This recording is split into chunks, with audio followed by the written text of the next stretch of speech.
мен құрметті ұстаздар, педагогтар, мен 2022 жылы 28 сәуір мен 28 наурыз бен 8 сәуір аралығында 80 сағаттық республикалық курстан өттім.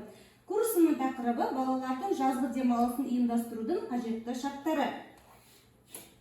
Курстың мақсаты педагогтерді курстан кейінгі сүйемелдеу, курстан кейінгі кезеңде педагогтың кәсіби қызметінде сапалы өзгерістерге қол жеткізу, кәсіби құзыреттілікті дамытудың жеке траекториясын құру мен іске асырудағы ғылыми әдістемелік қолдау көрсету. Бұл бағдарламада біз STEM білім беру, балалардың жазғы демалысын ұйымдастыру, жазғы балалар лагерінде білім беру, ойын-сауық және сауықтыру бағдарламаларын жүзеге асыру, жазғы сауықтыру және мектеп жанындағы лагерлерде балалардың жазғы демалысын ұйымдастыратын ұйымдардың қызметін реттеудің заңнамалық және нормативтік құқықтық негіздері, балалардың жазғы демалысын ұйымдастырудың әдістемесі, коммуникация және тұлғааралық қарым-қатынас дағдылары, буллинг және моббинг, тәлімгердің педагогикалық стиліндегі тұлғаға бағытталған тәсіл, уақытша балалар бірлестігінің теориясы мен практикасын, психологиялық педагогикалық негіздері, ойын техникасы және анимация негіздері сияқты тақырыптарды өттік. Абай Құнанбайұлының ойын ойнап ән салмай, өсер бала болама дегендей пікірінен бала өмірінде ойынның маңыздылығын көруге болады. Яғни біз ойын арқылы балаларды дамытамыз, үйретеміз, оқытамыз. Ойынның түрлеріне тоқтала кетсем, дидактикалық, рөлдік, сюжеттік, логикалық, психологиялық, әдеби музыкалық, қимыл қозғалыс, іскерлік ойындар, ойынның әдістемелері, ойынның ерекшеліктері және ойынның төмендегідей қызметтері атқарады. Жазғы балалар лагерінде сіздерге қысқаша ғана үлгі ретінде көрсетейін. Күн тәртібі және мектеп лагерінде өткізілетін шаралардың жоспарлары. Бұл бізде үлгі мектеп жанындағы лагердің үлгісі. Ал мынау бізде мектеп, бұл біздің өзіміздің, бізде лагерге балалар келеді, сол кездегі біздің үйірмелердің үлгісі, жоспары. Осы курс бойынша мен осындай іс-шаралар өткіздім. Көңілді старт, спорттық жарыс, летняя фотоконкурс және озық ойлар атты интеллектуалдық ойындар. Ең біріншіден Қазақстан Республикасында балаларға қосымша білім беруді реттейтін заңнамалық және нормативтік құқықтық актілерге тоқтала кетсек. Бұның барлығын мен оқымай қояйын, сіздер өздеріңіз қарап алыңыздар. Бұл жерде балалардың жазғы маусымдағы демалыстан ұйымдастырудың заңнамалық нормативтік құжаттары. Бұны әр педагог білу керек деп ойлаймын.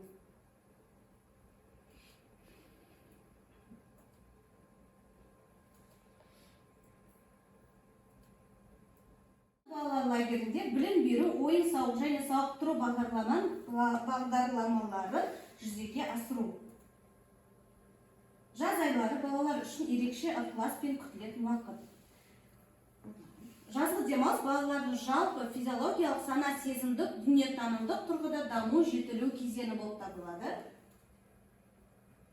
Балалардың демалыс жағдайларында педагогтердің ғылыми тәжірибелік, тәрбиелік, ұйымдастырушылық, бұқаралық ойын-сауық қызметін аса тиімді іске асыруға ықпал ететін және қамтамасыз ететін қажетті ақпаратсыз, бағдарламалық, әдістемелік, қамсыздандырусыз балалар мен жасөспірімдердің сауықтыруларын, демалыс пен бос уақытын ұйымдастыру мүмкін емес. Бағдарламалық, әдістемелік қамсыздандырудың жетілдіру оқушылардың жазғы кезінде функционалдық сауаттылығын одан әрі дамыту процесінде білімдерін кеңінен жаңғыртуға, оқушылардың өзін-өз таныту мүмкіндігін дамыту, әлеуметтік пайдалы қызметке қосуға, балалар мен жасөспірімдерін өзін-өз танытуға және өзін-өз тәрбиелеуге, қоғамдағы өмірге бейімдеуге, бос уақыты мен еңбекпен қамтуды ұйымдастыруға ықпал етеді. Здесь бағдарламаның мазмұны, бұны қысқаша мақсатын ғана оқып шығайын. Бағдарламаның мақсаты педагогикалық ұжым, ата-аналар қоғамдастығы, оқушылар, мектептен тыс ұйымдардың өзара қарым-қатынасы, оқушылардың жазғы демалысын өткізу үшін қажетті әдістемелік ұйымдастырушылық ақпараттық жағдайларды қамтамасыз ету, әркім өз денсаулығына түсініш берушілікпен қарауы және оларды табиғатты сақтау іс-әрекетіне тарту үшін дене сауықтыру жүйесін жасау, баланың тұлғасын дамыту, дене психикалық және эмоционалдық денсаулығын бекіту, Қазақстан Республикасы азаматының ең жақсы қасиеттеріне тәрбиелеу. Бағдарламаның міндеттері, бұған көп тоқтала қоймайын. Негізгі принциптері. Бағдарламаны жүзеге асыру түрлері, барлығымызға айқын жоспардың нақтылығы, лагерьдің топ жұмыстары дегеніміз бұл ауысымда жүретін жалпы лагерлік жұмыстардың бағыттылығы, сипатты, ауысымдардың өзгешелігі, лагерьдің дәстүрлігі, лагерьдің профильдері, жас тілшілер, туристер, спортшылар және тағы да басқа, ұйымдастырушылардың жеке қызығушылықтары, тәрбие үрдісінің материалдық жағынан қамтамасыз етілуі, лагерьдің барлық бөлімшелерінің өзара іс-әрекеті. Жазғы демалысты ұйымдастырудағы тәрбиелік бағыттар бағдарламасы.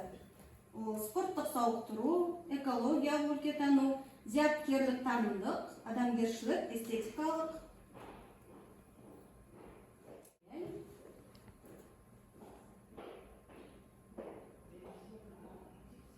Жазғы демалысын ұйымдастыру үшін келесі құжаттар қажет. Бұл енді кәдімгідей қаланың сыртындағы лагерьлерге арналған құжаттар. Жазғы сауықтыру лагерь бағдарламасы, лауазымдық нұсқаулар, серуендеу, экскурсия, спорттық жарыстар өткізу барысында оқушыларға арналған еңбекті қорғау нұсқамалығы, демалу бөлмесінде тамақтанатын залда оқушыларға арналған қауіпсіздік ережелері бойынша нұсқаулық, қауіпсіздік техника жөніндегі журнал. Жазғы кезеңде балалардың жасөспірімдердің өмірін және денсаулығын қорғау. Тәрбиелік сауықтыру процесін реттейтін құжаттар. Мұнда тәрбиешіге байланысты құжаттар. Бұл енді сол сыртқы лагерьге байланыстылар. Ал бұл жерде мен сіздермен шағын ғана сұхбат ретінде сіздермен бір ой қозғау ретінде қазір сіздермен жұмыс жасаймын. Лагерьде бейіндік ауысымдарды ұйымдастыруды бір суретпен, бір сөзбен келтіріңіз. Если бы у меня был бы свой личный лагерь, я бы его сделала в виде танцевальный лагерь или там ритмический лагерь, типа такого. Некоторые интеллектуальный лагерь, есть же такие лагеря. Шахматный лагерь, вот. Спортивный лагерь. Ұйымдастыруда сіз нені басшылыққа аласыз? Заинтересованность детей. И жас ерекшеліктерін ескере отырып бағдарлама жасау. Лагерьде жұмысты ұйымдастыруға сізге не қолдау көрсетеді? На что вы опираетесь, когда вы ставите перед собой задачи? Возраст детей, интересы. Возраст детей, интересы, да. Мы же все планы пишем, отходя от возраста и интерес детей. Өз тәжірибеңізде жақсарту үшін амалдарыңызды болашақта өзгерту қажет деп есептейсіз бе? Вот, например, сейчас, когда мы учились, у нас было чуть-чуть другая технология, да, когда мы учились в школе, а сейчас совсем инновационная технология.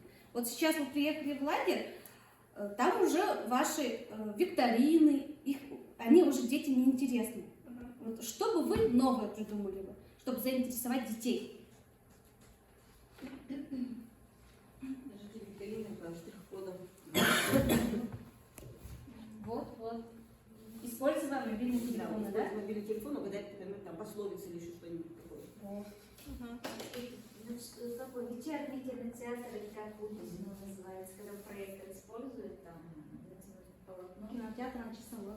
Да, квест-румы, квест-истории, флешмобы.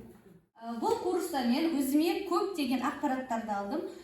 Және де осы курста алған білімімді мен өзімнің арғы жұмыстарымда қолданып келемін. Барлықтарыңызға рахмет келгендеріңіз үшін.